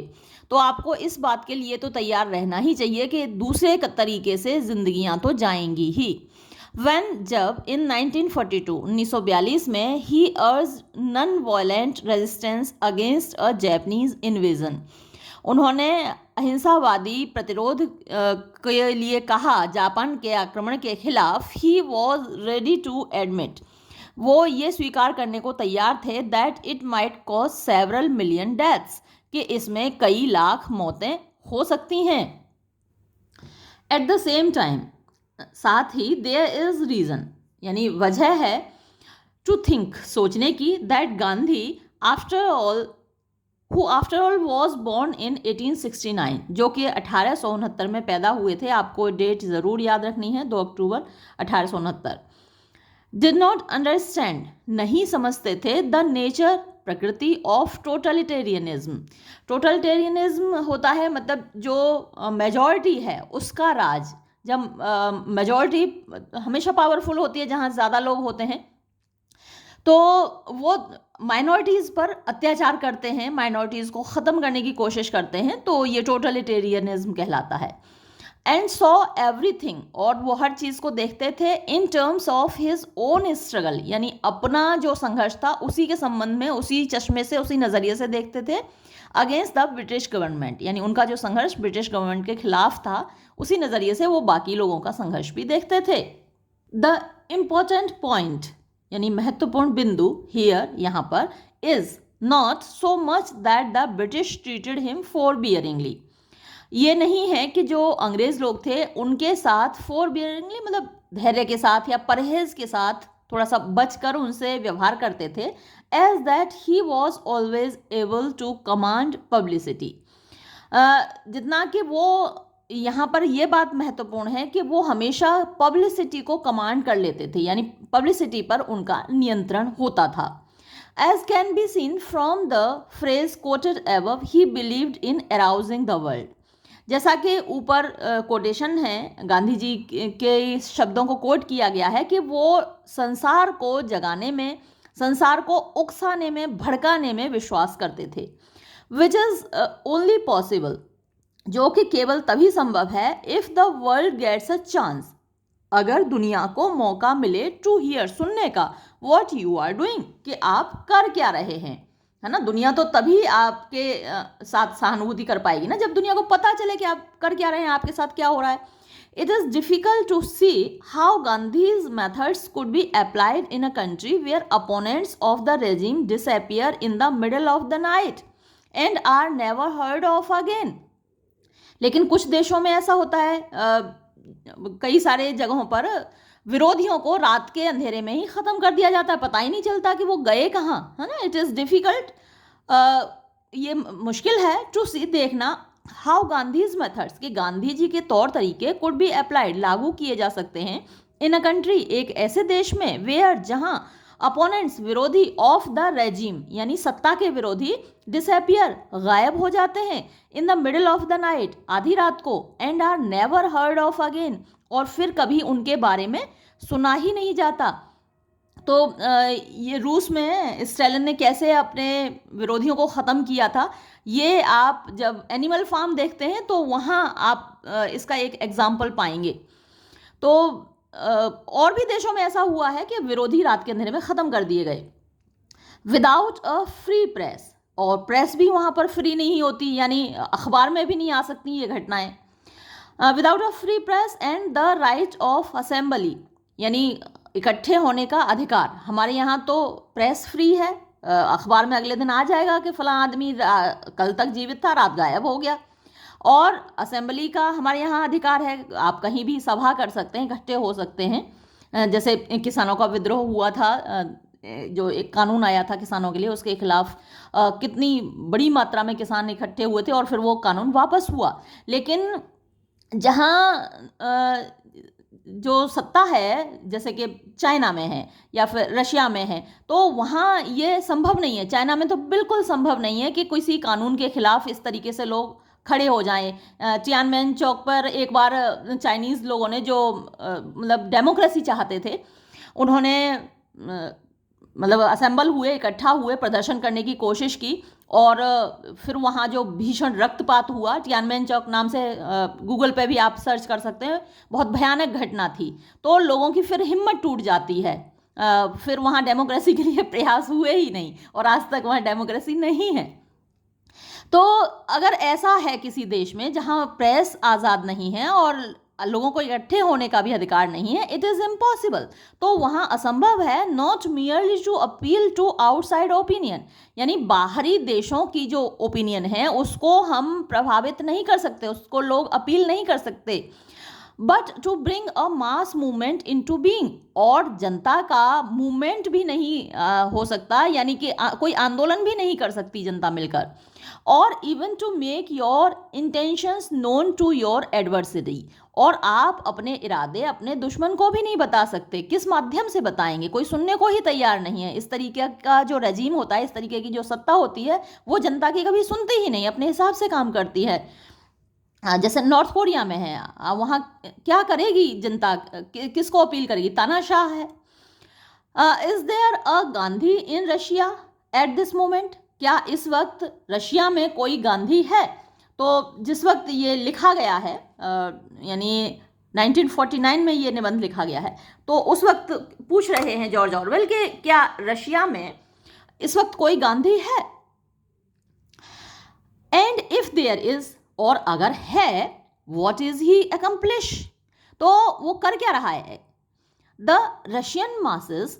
यानी रूस की जनता, could only practise civil disobedience यानी सविनय अवज्ञा का पालन कर सकती है if the same idea happened to occur to all of them simultaneously, अगर यही ख्याल एक साथ पूरी जनता के दिमाग में आए। एंड इवन देन, और तब भी, टू जज by the history of the Ukraine famine, अगर हम यूक्रेन में एक फेमाइन भुखमरी होती है, तो एक मैन मेड फेमाइन क्रिएट की गई रशिया के द्वारा। अभी भी रूस और यूक्रेन का युद्ध चल रहा है, तो रूस और यूक्रेन की ये शत्रुता बहुत पुरानी है। यूक्रेन ने पहले भी विद्रोह किया था और रूस के द्वारा एक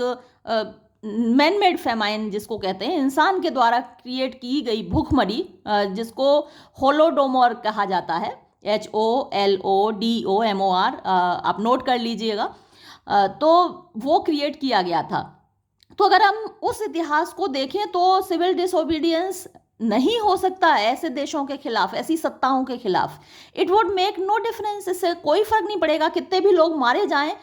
उस सत्ता को कोई फर्क नहीं पड़ेगा। यूक्रेन में कितने लोग मारे गए, उससे रशिया को क्या फर्क पड़ा? आज भी कितने लोग मर रहे हैं, उससे क्या फर्क पड़ रहा है?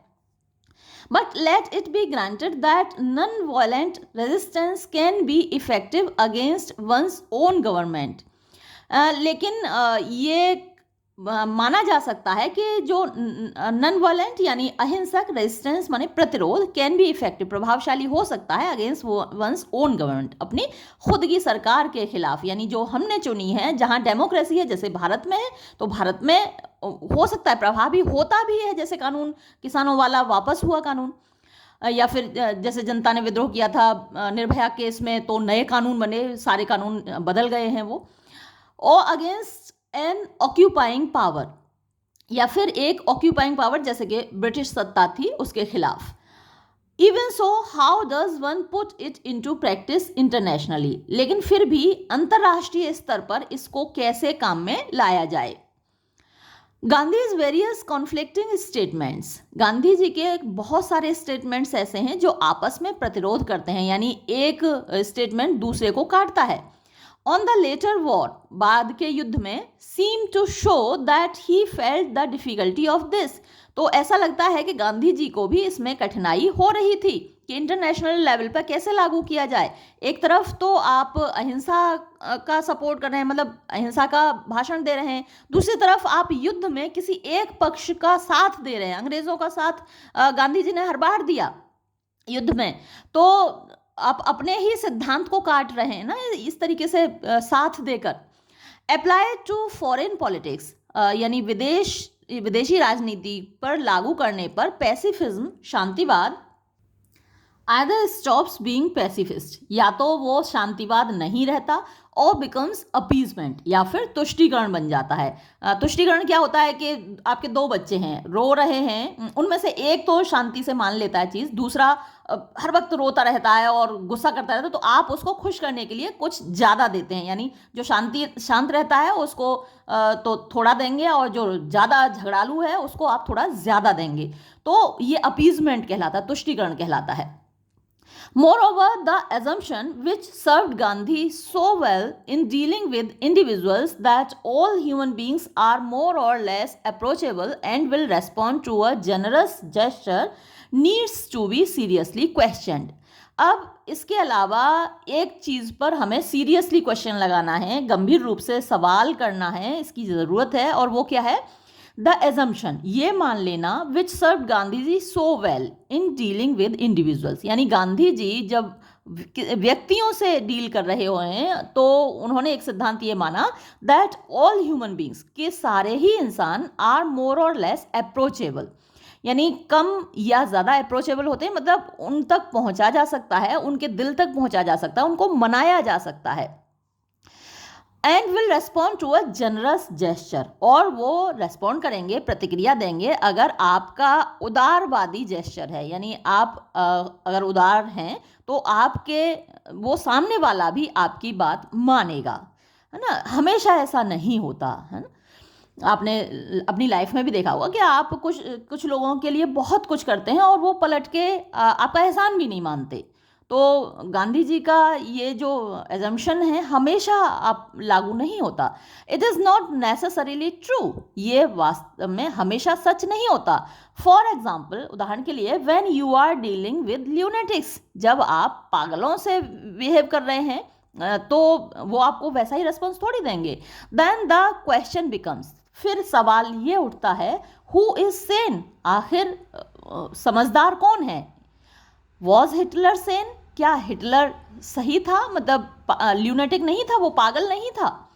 And is it not possible for one whole culture to be insane by the standards of another, और क्या ये संभव नहीं है कि दूसरी एक पूरी कल्चर पागल हो, यानी हिटलर तो खुद पागल था ही, और हिटलर अकेला तो नहीं कर सकता था। जो कुछ भी हुआ जर्मनी में, जिस तरीके से यहूदियों को मारा गया, हिटलर अकेला तो नहीं मार सकता था, उसके साथ उसकी सारी प्रजाति थी, सभी लोग जो उसका साथ दे रहे थे, जिन्होंने उसको चुना था, वो सभी चाहते थे कि यहूदियों को ख़त्म कर दिया जाए। तो अगर एनदर का मतलब यहाँ फिर वही हो गए, दूसरे वाले यानी यहूदी। तो उनके स्टैंडर्ड से, उनके मानदंडों से क्या हिटलर के पूरे साथी, पूरी वो प्रजाति पागल नहीं थी। And so far as one can gauge the feelings of whole nations, और जहां तक पूरे राष्ट्र की भावनाओं को गेज माने उनका अनुमान लगाया जा सकता है, उनको इवेल्युएट किया जा सकता है। Is there any apparent connection between a generous deed and a friendly response, क्या कोई अपरेंट माने स्पष्ट, कनेक्शन माने संबंध है किस किस के बीच, जेनरस डीड यानी आपने कोई उदारवादी काम किया और उसका फ्रेंडली रेस्पॉन्स मिला, यानी दोस्ताना उसका जवाब मिला। ज़रूरी थोड़ी है आपने बहुत अच्छा काम किया सामने से दोस्ताना जवाब आपको मिले, बिल्कुल ज़रूरी नहीं है। सामने वाला हो सकता है आपकी पीठ में छुरा भोंक दे। Is gratitude a factor in international politics, क्या ग्रेटिट्यूड होता है एहसान मंद होना, कृतज्ञता बोलते हैं हिंदी में, तो क्या ये एक तथ्य है अंतरराष्ट्रीय राजनीति में? बिल्कुल नहीं है, है ना। कितने सारे देश हैं जिनकी भारत ने बहुत मदद की है और मौका पड़ने पर वो ही भारत के खिलाफ बोलते हैं। टर्की इसका बहुत बड़ा उदाहरण है। टर्की में भूकंप आया था, भारत ने इतनी ज़्यादा मदद की टर्की की, लेकिन वो कभी भारत के साथ पक्ष में नहीं बोलता है, मौका पड़ता है तो भारत को क्रिटिसाइज करता है। तो और भी बहुत सारे उदाहरण आपको मिलेंगे कि एहसान मंद होना, कृतज्ञता कभी भी इंटरनेशनल पॉलिटिक्स में एक फैक्टर नहीं होती। These and kindred questions need discussion, ये और इससे संबंधित जो सवाल हैं उनको डिस्कशन की ज़रूरत है। एंड नीड इट अर्जेंटली, और इसकी बहुत तुरंत ज़रूरत है। In the few years left to us before somebody presses the button, यानी कुछ ही साल हमारे पास बचे हैं इससे पहले कि कोई बटन दबा दे। जो ये बॉम्ब है, न्यूक्लियर बॉम्ब, इनका एक बटन होता है। तो एक बार जो बटन दबा, किसी एक देश ने दबाया किसी दूसरे देश के लिए, तो दूसरे के पास भी है, वो भी दबाएगा। तो एक बार बटन दबने से पहले, यानी सारी दुनिया ख़त्म होने वाली है इस बार, अगर युद्ध हुआ तो सारी दुनिया ख़त्म ही है। फिर प्रेसेस द बटन, तो हमारे लिए कुछ ही साल बचे हैं। And the rockets begin to fly, और इससे पहले कि रॉकेट्स उड़ने लगें उससे पहले इस पर डिस्कशन हो जाना चाहिए। It seems doubtful whether civilisation can stand another major war, ये बड़ा संदेहपूर्ण है कि जो मानव सभ्यता है एक और युद्ध को बर्दाश्त कर पाएगी कि नहीं कर पाएगी, बिल्कुल नहीं कर पाएगी। And it is at least thinkable, और कम से कम ये सोचने वाली बात है, that the way out lies through non violence, कि इससे बाहर निकलने का रास्ता केवल अहिंसा है। इट इज गांधीज वर्च्यू, ये गांधी जी का गुण है, that he would have been ready, कि वो तैयार होते, टू गिव ऑनेस्ट कंसिडरेशन, यानी ईमानदारी से विचार करने के लिए, to the kind of question, इस प्रकार के सवाल पर, that I have raised above, जो कि ऊपर मैंने उठाया है। एंड इंडीड, और वास्तव में, he probably did discuss most of these questions, और शायद उन्होंने बहुत सारे इन सवालों को डिस्कस भी किया था, इन पर बातचीत भी की थी, somewhere or other in his innumerable newspaper articles, कहीं ना कहीं उनके जो अनगिनत अखबारों में आर्टिकल्स छपे हैं उनमें इस बात को डिस्कस भी किया है गांधी जी ने। वन फील्स ऑफ हिम, एक व्यक्ति उनके बारे में ये महसूस करता है, that there was much he did not understand, कि बहुत सारी ऐसी चीजें थीं जो गांधी जी नहीं समझते थे, but not that there was anything that he was frightened of saying or thinking, लेकिन ऐसी कोई चीज नहीं थी जिसको कहने से या जिसके बारे में सोचने से वो डरते हों। I have never been able to feel much liking for Gandhi, मुझे कभी भी गांधी जी से बहुत मोहब्बत नहीं हुई, मतलब मुझे बहुत ज़्यादा पसंद नहीं है ना, बहुत सारे लोगों को बहुत ज़्यादा पसंद नहीं है गांधी जी की बातें, but I do not feel sure that as a political thinker, लेकिन मैं ये नहीं कह सकता कि एक राजनीतिक चिंतक के रूप में he was wrong in the main, वो मुख्य तौर पर गलत थे। नॉर डू आई बिलीव, और ना ही मेरा ये विश्वास है, that his life was a failure, कि उनका जीवन एक असफलता था। इट इज़ क्यूरियस, ये जरा बड़ी रोचक बात है, that when he was assassinated, कि जब उनकी हत्या हुई, मैनी ऑफ हिज वार्मेस्ट एडमिरर्स, बहुत सारे उनके जो अच्छे प्रशंसक थे, एक्सक्लेम्ड सोरोफुली, उन्होंने दुख के साथ ये बोला, that he had lived just long enough to see his life work in ruins, कि वो जिंदा रहे, ठीक उतना ही जिंदा रहे कि अपनी जिंदगी के काम को रुइंस माने बर्बाद होते हुए देख पाए, यानी उन्होंने ये देख लिया, उन्होंने अपनी सारी जिंदगी स्ट्रगल किया भारत को आज़ाद करने के लिए, और भारत को जब आज़ादी मिली तो क्या हुआ, सारी बर्बादी हुई, देश बट गया और भयानक तौर पर हिंसा हुई, खुद गांधी जी की हत्या हुई इसी हिंसा में, तो अपनी ज़िंदगी का जो पूरा काम था वो इन रुइंस उन्होंने देख लिया, उसको बर्बाद होते देख लिया। Because India was engage in a civil war, क्योंकि भारत में एक गृह युद्ध छिड़ गया आज़ादी के time, which had always been foreseen, जो कि हमेशा से मालूम था, as one of the by products of the transfer of power, कि जब भी ट्रांसफ़र होगा पावर का, यानी अंग्रेज़ों से हिंदुस्तानियों के हाथ में जब सत्ता आएगी तो ये होना ही था, ये झगड़े सांप्रदायिक दंगे होने ही थे। But it was not in trying to smooth down Hindu Muslim rivalry that Gandhi had spent his life, लेकिन गांधी जी ने हिंदू मुस्लिम राइवलरी को ख़त्म करने में अपना जीवन नहीं बिताया था। हिज मेन पॉलिटिकल ऑब्जेक्टिव, जो उनका मुख्य राजनीतिक उद्देश्य था, the peaceful ending of British rule, वो था शांति से अंग्रेज़ों के शासन को ख़त्म करना, had after all been attained, और ये कुल मिलाकर उन्होंने हासिल कर लिया। As usual the relevant facts cut across one another, लेकिन जैसा कि होता है उस वक्त के जो रेलिवेंट फैक्ट्स थे, प्रासंगिक तथ्य थे, उन्होंने एक दूसरे को काट दिया। ऑन द अदर हैंड, दूसरी ओर, the British did get out of India, यानी अंग्रेज भारत से निकल गए विदाउट फाइटिंग, बिना लड़े। एन इवेंट, एक ऐसी घटना, which very few observers Indeed would have predicted, यानी बहुत कम ऑब्जर्वर्स यानी देखने वाले लोगों ने ऐसी भविष्यवाणी की थी कि बिना लड़े निकल जाएंगे। Until about a year before it happened, यानी जब ये हुआ उसके एक साल पहले तक किसी को भी नहीं लगता था कि इतनी आसानी से अंग्रेज चले जाएंगे। ऑन द अदर हैंड, दूसरी ओर, दिस वॉज डन, ये किया गया बाय अ लेबर गवर्नमेंट, यानी लेबर पार्टी की सरकार के द्वारा। एंड इट इज सर्टेन, ये निश्चय है, दैट अ कंजर्वेटिव गवर्नमेंट, कि कंजर्वेटिव सरकार, specially a government headed by Churchill, खास तौर पर एक गवर्नमेंट जिसके मतलब हेड चर्चिल होते, वुड हैव एक्टेड डिफरेंटली, वो अलग तरीके से काम करती. But if by 1945 there had grown up in Britain a large body of opinion sympathetic to Indian independence, how far was this due to Gandhi's personal influence. लेकिन Orwell का ये मानना है कि 1945 तक इंग्लैंड में ही बहुत सारे लोगों की सिंपैथी थी, सहानुभूति थी भारत की आज़ादी के साथ. यानी बहुत सारे अंग्रेज ये चाहते थे कि भारत को आज़ादी मिल जाए. तो फिर ये कहना कि ये गांधी जी के पर्सनल इन्फ्लुएंस से, गांधी जी के व्यक्तिगत प्रभाव से संभव हुआ, ये कहाँ तक सही है. एंड इफ, और यदि, एज मे हैपन, जैसा हो सकता है, India and Britain finally settle down into a decent and friendly relationship,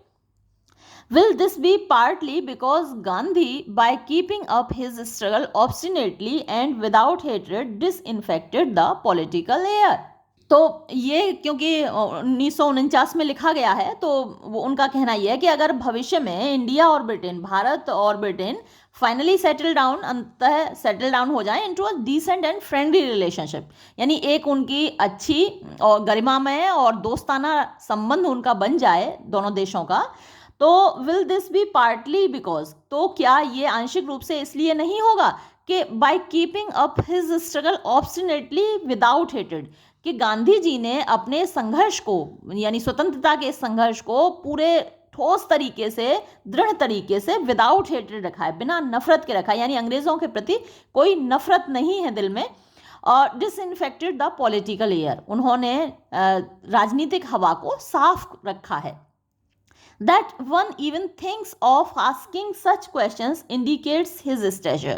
कि हम लोग ऐसे सवाल पूछ रहे हैं, इसी से जाहिर होता है कि उनका स्टेचर क्या है, यानी उनकी छवि, उनका क्या स्थान है अंतर्राष्ट्रीय राजनीति में. वन में फील, व्यक्ति महसूस कर सकता है, एज आई डू, जैसा मैं करता हूँ, a sort of aesthetic distaste for Gandhi ji, यानी गांधी जी के प्रति थोड़ा सा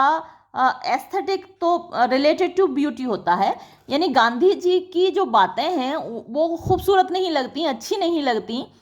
वन में reject the claims of sainthood made on his behalf, यानी हम रिजेक्ट कर सकते हैं, हम ठुकरा सकते हैं जो दावे किए जाते हैं कि गांधी जी एक संत थे, उनके बारे में लोग कहते हैं कि गांधी जी एक संत थे. He never made any such claim himself by the way, लेकिन उन्होंने खुद ऐसा दावा कभी नहीं किया कि भाई मैं संत हूँ. One may also reject sainthood as an ideal and therefore feel that Gandhiji's basic aims were anti-human and reactionary. तो हम रिजेक्ट कर सकते हैं कि जो सेंटहुड है, यानी संत होना एक आदर्श चीज़ है, ये हम नहीं मानते. एंड देयरफॉर, और इसीलिए, that Gandhi's basic aims, Gandhi ji के जो मौलिक उद्देश्य थे, वो थे एंटी ह्यूमन, यानी एंटी ह्यूमन का मतलब यहाँ वो नहीं कि इंसानियत के खिलाफ. जो अनार्किस्ट हैं, अराजकतावादी हैं, वो मान के चलते हैं कि व्यक्ति की स्वतंत्रता वही सब कुछ है, और वो सत्ता के खिलाफ लड़ते हैं, हमेशा गवर्नमेंट के खिलाफ होते हैं, तो